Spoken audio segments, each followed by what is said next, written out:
Greetings and salutations, my name is OJ as always, and welcome back to a rather special episode of the DBDathon, a series of videos where I go over every single killer in Dead by Daylight from Trapper all the way up to Springtrap.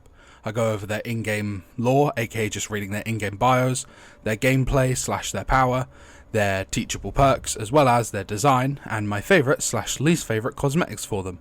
But with that said, today's object of obsession is a rather special case, as I just mentioned. This is, by far, my favourite killer in the entire game. A being incomprehensible to the human mind. A being that we should not be comprehending, lest it kill us and prevent us from ever speaking of it. Yes, I know how contradictory that is by me speaking about it. It's known as the Unknown.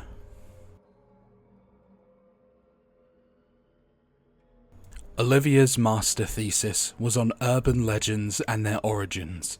She believed they shared similarities with traditional folklore and picked one to illustrate her point. The Unknown was believed to be a mysterious evil, so heinous that investigating it almost immediately invited death. At least, that's how the story went. And there were many such stories. One story was of a woman in Greenville who disappeared without a trace on stage in front of a room full of witnesses. Her friend disappeared weeks later while trying to investigate what happened. The police were stumped. They had no clues or leads, and that mystery created the perfect storm for amplifying and spreading an urban legend. Instead of going back home for spring break, Olivia headed to Greenville to investigate. She drove to the second cheapest motel in town and began to set up in a small room that smelled of cigarette smoke, mold, and booze. She turned one wall into a kind of evidence board. She taped up articles and various theories on similar disappearances attributed to the unknown throughout the country. She made connections with red string and yellow thumbtacks. Anyone walking into the motel room would think she had lost her mind. There were many theories as to the unknown's origin. Some said it was a malevolent entity conjured long ago by an ancient cult. Others believed it to be an alien that escaped from Area 51. Legend was it thrived in darkness and stole the voices of those it consumed so as to lure others to their doom. The first newspaper articles Olivia found referenced the disappearance at a séance held in the 1800s. In the late 1950s, several college students mysteriously disappeared from a movie theatre. Witnesses saw them go inside. Some remembered seeing them in their seats. But when the lights came up, they were gone. No one saw them leave. No trace of them was ever found. A projectionist claimed to have heard voices in the empty darkness of the theatre later that night, but when he turned on the lights, no one was there. Then, in the 1960s, a group of teens disappeared while exploring an abandoned hospital believed to be haunted. Stories and speculation arose to explain these mystifying disappearances. Some talked about a top-secret government research program run by the Office of Strategic Services in the 1950s, Project Apple Pie. Mind control experiments using hallucinogenic drugs. Most of the records were destroyed in the 70s, but witnesses claimed that experiments were performed on unsuspecting civilians in various settings and locations throughout the country, including movie theatres, hospitals, and universities. Many believed these unethical experiments opened doorways to other dimensions, which allowed evil things to enter the world. Olivia wrote observations to pin to her evidence board. The unknown dwells in darkness and can mimic its victims. Was it an evil entity, an extraterrestrial, a failed government experiment perhaps, or just a garden variety serial killer allergic to publicity? She wanted to prove the unknown was nothing more than a modern day folklore, and that investigation led here to this night, to this place, to this shabby motel room. Yet, she couldn't help but notice that the disappearances in Greenville included one detail the other stories didn't: the fog. As she half remembered another urban legend with a thick, unnatural fog that somehow made people disappear. Maybe, she mused, the Greenville disappearances didn't relate to the unknown, but some other darkness. For a moment, Olivia wondered what would happen if one urban legend encountered another. She laughed at the idea, and tempted fate by sketching a picture of what she thought the unknown might look like. Then she pinned the sketch right in the middle of her evidence board, laughed nervously, and waited to be consumed by the unknown for having tried to define it. Anxiously, she stared at the windows and front door for seconds that turned to minutes, and minutes that turned to hours. But nothing happened. Now it was 2 a.m, and Olivia was exhausted as she examined the articles and sipped cold coffee. So, when she first heard the whisper, she wondered if she had imagined it. "Olivia," it seemed to come from the bathroom. "Help." The lights in the room flickered. "Who's there?" Olivia stared with wide eyes at the closed door of the bathroom. Her mind was playing tricks on her, or her friends had shown up to prank her. "Aurelia? Sean? Stop messing around." The lights continued to flicker as she edged closer to the bathroom. Fear spread in long waves through her, and a terrible realization bloomed within her that the unknown was behind the bathroom door, was preparing to make her pay for her hubris. Something began to whisper her name again, but then the voice rose, cracked and distorted in sudden panic, as if the brooding creature behind the door were under attack. An unknown horror filled Olivia's heart and left room for nothing else.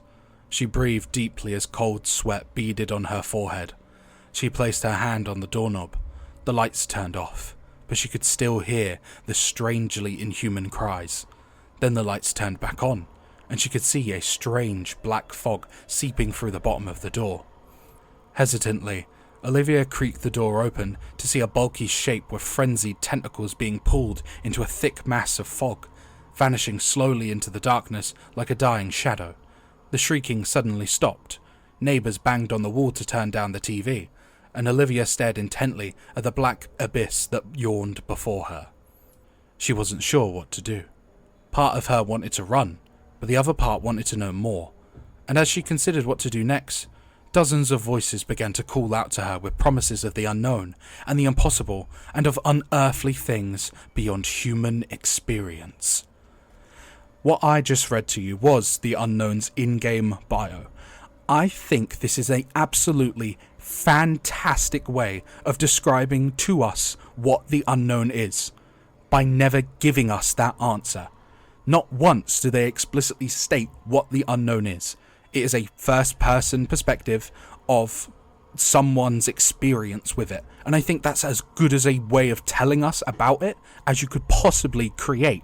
I absolutely love the idea that the unknown was forcefully dragged into the fog by the entity, as if there was a struggle between two otherworldly forces that can't truly be comprehended by the human mind. There was an actual struggle. There was a fight between the two of them. The unknown is here, not on its own accord, not on its own will to, kill more people, but by force, by the entity's will.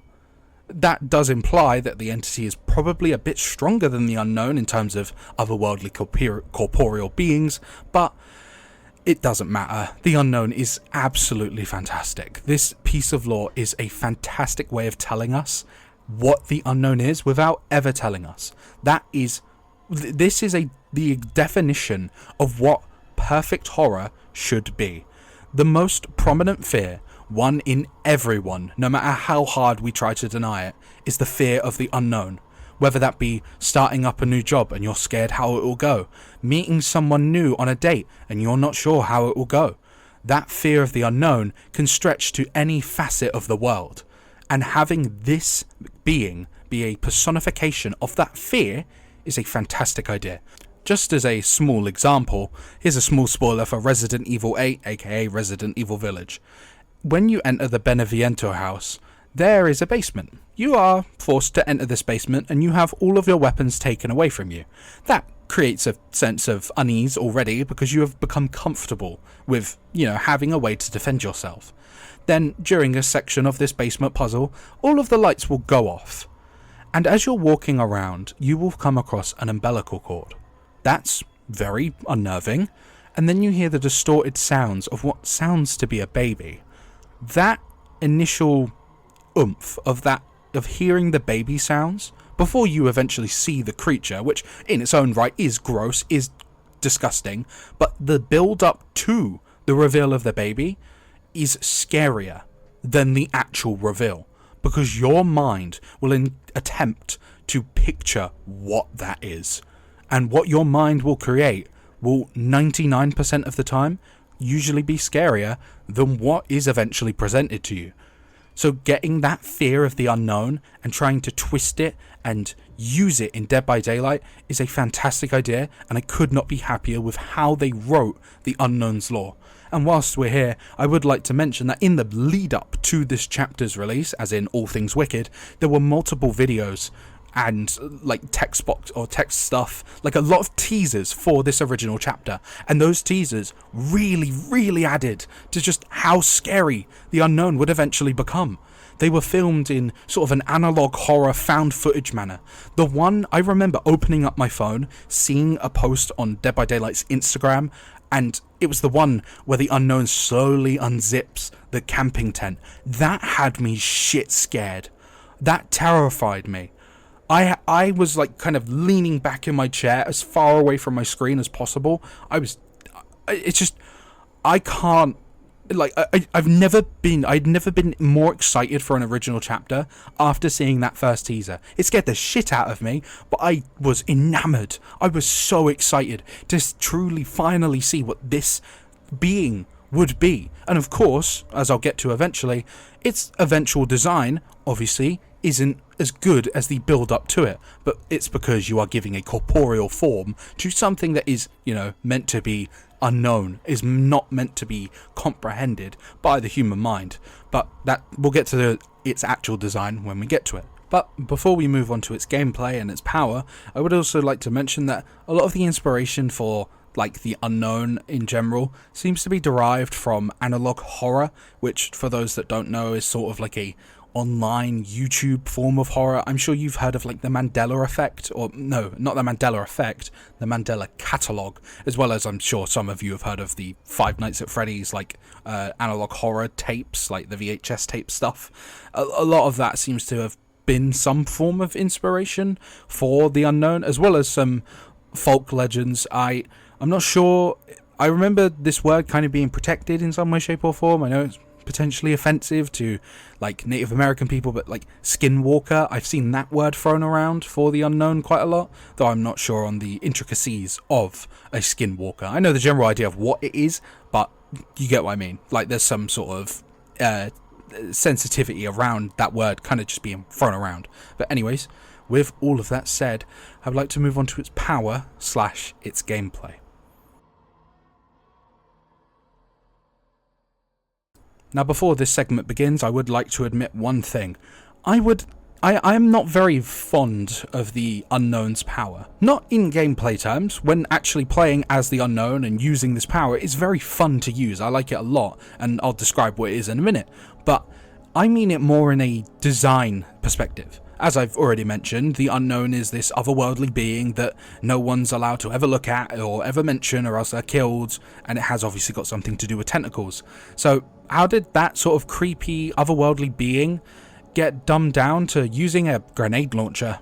I don't know. I like the power it has is fine, but I feel like in a conceptual place, I don't know. This power's never really felt like it fits the Unknown, if that makes sense. Like, the Unknown is this otherworldly being that should never be looked at and all of this sort of stuff. So personally, in my opinion, I would have expected like a stealth killer of some form. Not just, the boring, like, oh, undetectable. Like, something different, something stealthy. I don't know if this power that it eventually got really fits it in terms of lore and design. But anyways, with my sort of qualms for its power mentioned, its actual power is known as the UVX, which is shown by a weird tentacle that sprouts out of the Unknown's chest when you hold down the power button. Once fully charged, you are allowed to fire a sort of pink blob projectile thing. This blob has a few weird properties. It's a bit like, as I said, a grenade launcher, or a grenade. If whilst airborne, if it directly makes contact with a survivor, they'll be inflicted with a hindered status effect for 3 seconds, I believe. And if it misses or bounces, okay, it's kind of weird, right? It has to bounce to explode. I'm just going to put that out there. It needs to bounce to explode. If it hits them directly, they are hindered. If they are in the explosion blast area, they are inflicted with a state known as weakened. Now, when survivors are weakened, if they are hit by another blast area, they will be damaged. And to get rid of this weakened state, survivors have to look directly at the unknown within a certain distance for a cumulative amount of 10 seconds. If they do that, then the outline around their border, as well as the status effect, will disappear. This is obviously very akin to, say, Nemesis's Tentacle, where you have to inflict the survivor with a status effect before you can do damage, but obviously the difference is, to get rid of it, it's actually relatively... it's not easy. I'm not good at it. I can't play Survivor and look behind me, like run and look behind me at the same time, but, you know, for a decent Survivor, you can just kind of stare at the unknown, but... obviously, if you're trying to play the unknown well, the way to get around that is to be constantly moving in and out of, like, objects and terrain to kind of block their line of sight with you once they are infected. It does also have a second half of its power, that being its hallucinations. Intermittently, it can leave behind an hallucination, which charges up over a certain period of time and is indicated by these, like, the borders around its screen. Like, it will be like that, like, I'm sure you can see it in the background gameplay. There's like a pinkish border, and whenever a hallucination is getting ready to deploy, it will go yellow and then fill up. These hallucinations look exactly the same as the unknown. It looks like he's just kind of standing still with Insidious, and it obviously is a hallucination. It's meant to be a sort of fake version to kind of creep you out and stand there and look weird. Survivors, if they are weakened, can also reduce the charge time of a hallucination, so if you weaken them, then you get your hallucinations quicker, and survivors can also dispel sort of hallucinations. If they manage to do that, they'll get rid of the hallucination. However, if they fail it due to you interrupting it or them just interrupting it, they will become weakened and trigger killer instinct for 5 seconds. And these hallucinations also serve quite a decent purpose for the unknown themselves, as they have the ability to teleport to it. It can teleport to its hallucinations, giving them a sort of sense of map control, or a sense of map control. Yeah, this power is good. It's strong, I will give it that. It's quite fun to play as, but as I said, I feel like in a conceptual manner, going off lore, design, etc, etc, it doesn't really fit the unknown. The hallucination stuff does. I think the hallucinations work for the unknown and what it's attempting to do.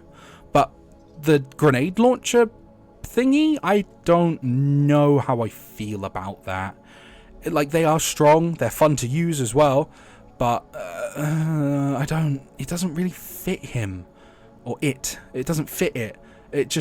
That's been my biggest problem with the unknown for the longest time. I love this killer with all of my heart. As I said, they are my favourite killer in the entire game, but this sort of power never has really fit it in my mind.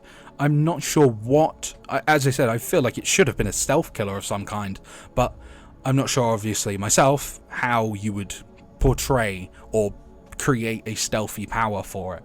But if you're just going to look at it at a baseline, ignoring my own personal gripes with it, it is a good power, a strong power, and more importantly, a fun power to use. I have a lot of fun teleporting to hallucinations to kind of like jump scare survivors, and I do like, you know, doing trick shots with the UVX or the grenade launcher power.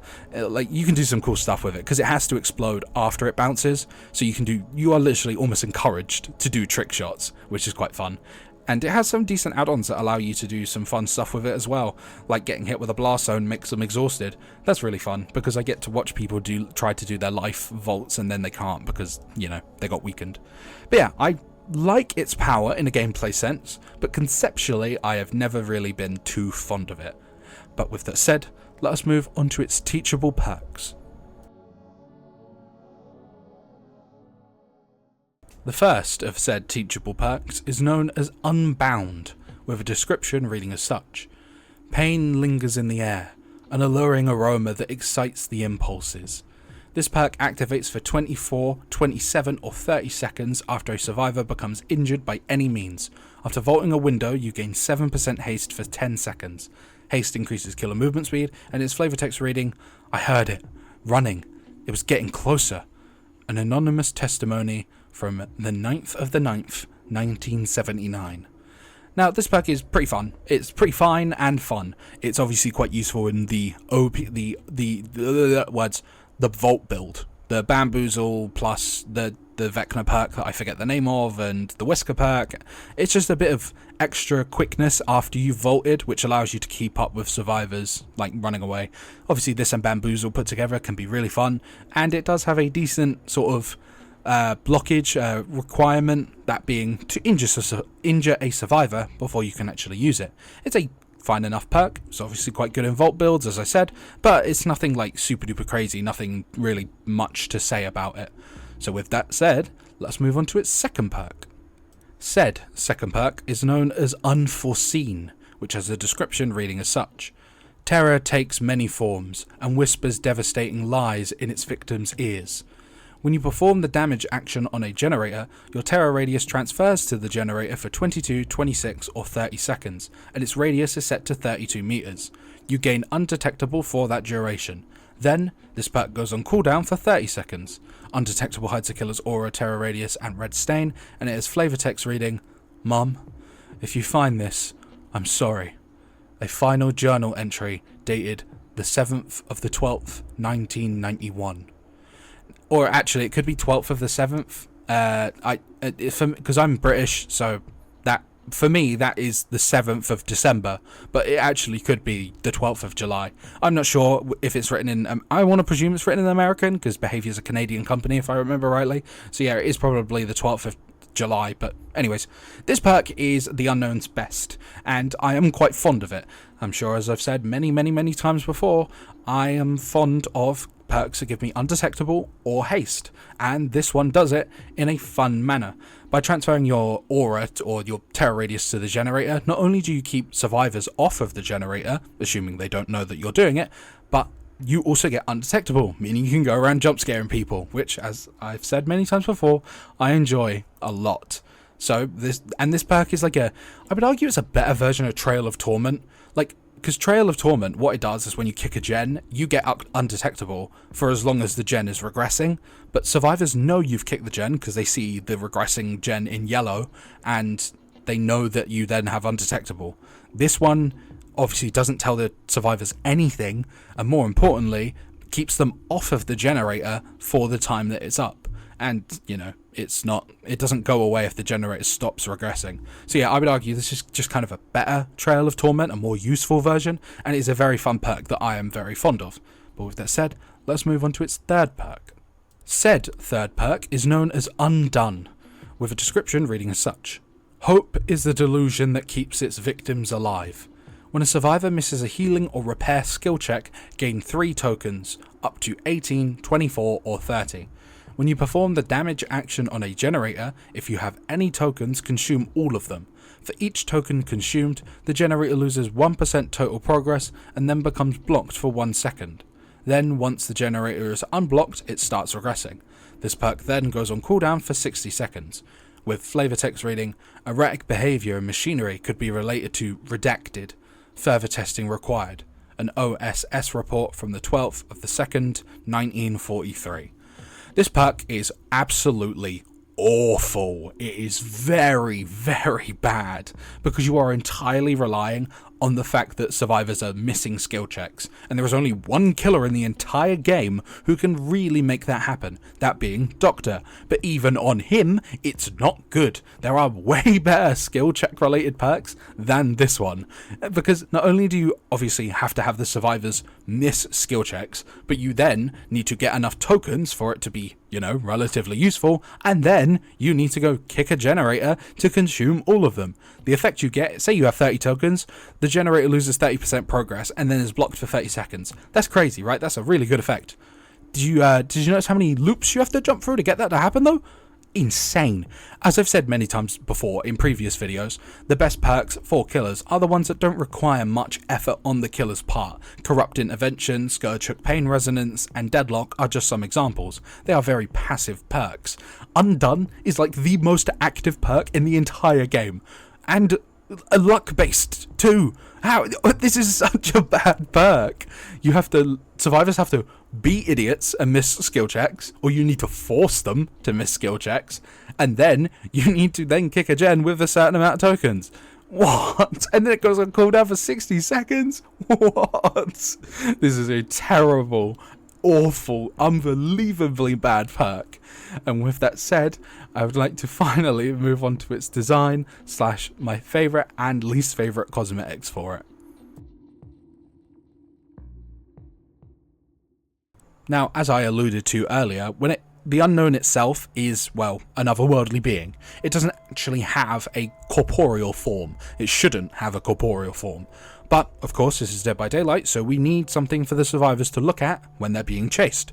And the design they created in its base design is unbelievably, ungodly levels of fantastic. This is my favourite design, original killer-wise, in the entire game.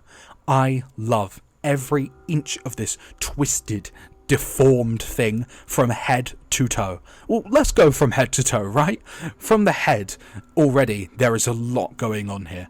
The face is stretched and just contorted in a way that looks vaguely human. As I've mentioned in a few previous videos, the skins and killers I like a lot are the ones that look vaguely human. When you have a vague sense of humanity to a being, it adds a level of uncanny valley to it, and this killer takes that fact and just sprints with it. It takes the idea of being vaguely human, but not human enough to really trick a mind, and runs with it. Its face is a human's. It's a human that the Unknown has possessed in some way, shape or form, but its mouth is stretched wide open, its teeth are bared, and it has bloody gums and blood running from its mouth. Its teeth itself are just yellow and rotted and crooked. Its eyes are gaping black holes where nothing stares back. Its neck is twisted and contorted and snapped and cracked in all sorts of ways. Its actual upper half of its body, its torso, is mismaggled. One shoulder is higher than the other whilst another is farther down. Its stomach is bloated and distended and sickly pale. Its skin from head to toe is sickly pale. It's wearing clothes in a poor attempt to masquerade as a human being. Blood marks, hand marks, ripped buttons. The bottom of the shirt is ripped too. It shows a sign of a struggle. It shows that the being, or the person that this being has tried to take hold of, did try to fight back, but it was clearly to no avail. Its hands are twisted and turned in odd ways where the skin twists and breaks and rips in places. Its hands are mismaggled and clicked, and just everything about this killer and their design is fantastic. It's just perfect. One foot being backwards whilst the other is forwards. The toes being broken and pushed up and moved around.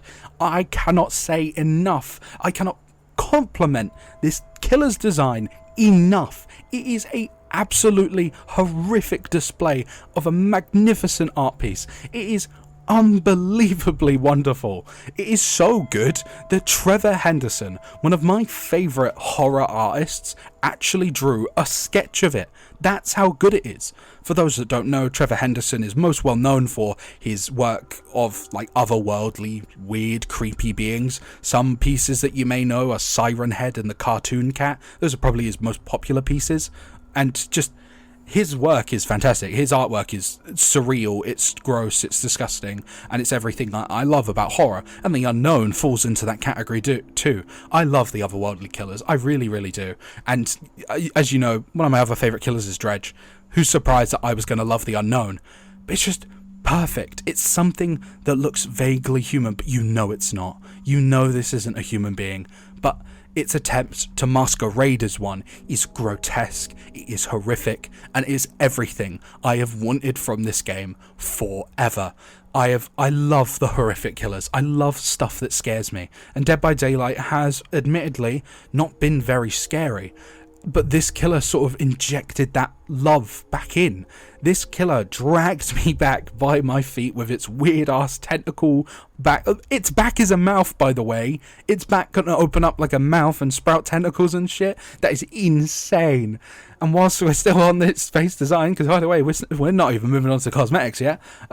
I need to mention its voice lines. Its voice lines just only further add to the just creepy, vaguely human feel. The distorted warbles, the strained breathing that it has, like when it speaks and says stuff like "help me" or "do you want some candy?" Like cliche, like lines that someone would hear and think, "Oh, someone might need help. Oh, I'm gonna run to," and you are met with this. You are met by this. But even then, a smarter person may hear that line of "help me" and notice its distorted inflections and realize that that's not a human being. That's something else. That's a creature wanting to kill you. We're still going. Yeah, fire another one. Sound design. The way the Unknown's body clicks and cracks with every movement only further sells the idea that it's a twisted, deformed entity. I love the Unknown. I love its design. I love its lore. This is my favourite killer in the entire game, and I'm very, very clearly getting that across with the way I'm speaking. But with my unabashed, unbelievable love for the Unknown's base design out of the way, I would like to move on to my favourite and least favourite cosmetics for it. Now, usually in this segment where I talk about cosmetics and stuff, I'd mention how I rank my favourites and least favourites, but here's a shocker. Every single one of Unknown's cosmetics is good. Yeah, I said it. Every single one of them. There are no bad ones. Even his green rarity, or even its green rarity ones, are good, because they're building off of the best base design in the entire game, bar none. Like, my least favourite is probably the eyeless woman, but that's not because the skin is bad. Not at all. It's not a bad skin at all. I think it's fantastic. I love the fact that in this skin, the actual skin of the Unknown is wrinkled, because obviously it's taken on the form of an old woman. I like that the clothes are kind of stretched and torn to try and fit the Unknown's distorted, weird body. I really like its choice of weapon, that being garden shears. I didn't mention the weapon in the base design, mostly because I think its weapon is kind of negligible. Like, what it chooses to use as a weapon should be whatever makes it look the most human, and I think the fire axe, for someone who's kind of dressed vaguely like a lumberjack, kind of works. The fire axe is fine enough, but I think the fire axe is more a placeholder for the fact that its skins can take that sort of trying to look like a human and use the weapon to further that point. Like the garden shears on an old woman, yeah, that works perfectly, and it furthers the idea of it trying to masquerade as an old woman. But with that said, let's move on to my favourite skin. Now, before I actually mention what my favourite skin is, I would like to give a little sort of shout out to the current Unknown skin in the Rift, that being the Unsolved skin. That is a absolutely fantastic idea for the Unknown, dressing him up as a detective and covering him in like do not cross tape and having the knife be like a knife that was in an evidence bag. Fantastic. Unbelievably good skin. But my favourite skin is known as Real Life Tail. Now, when you have a character like the Unknown who wants to masquerade as humans, turning it into the big bad wolf from Little Red Riding Hood is a genius play I have never even thought of.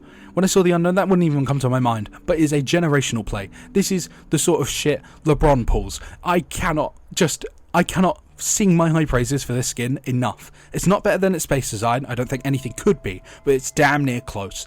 Using the Unknown's base design and making it into the big bad wolf and have it dressed up in like grandma clothes is just, it's so good. It's such a cool skin and such a creative use of Unknown's sort of general concept. It's a fantastic reinterpretation of how the Unknown could masquerade as things, and I cannot sing my high praises for it enough.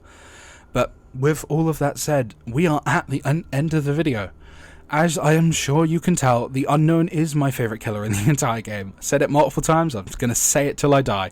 I highly doubt they will ever make a killer that tops this for me, just personally. Outside of, like putting in licensed killers from series that I really, really love, I don't think, original killer wise, nothing will top the Unknown for me. I don't think anything before it does or anything after it does, and I don't think anything ever will. It's going to take a lot to really surpass the Unknown for me. Though I will admit, the grimoire stuff, you know, where we're like building our own anniversary chapter, that is shaping up to be in my interest. An angelic killer is something that I have wished for a very, very long time. And, well, from the sounds of it, we're going to be getting that in a year's time, which personally I can't wait to see how it turns out.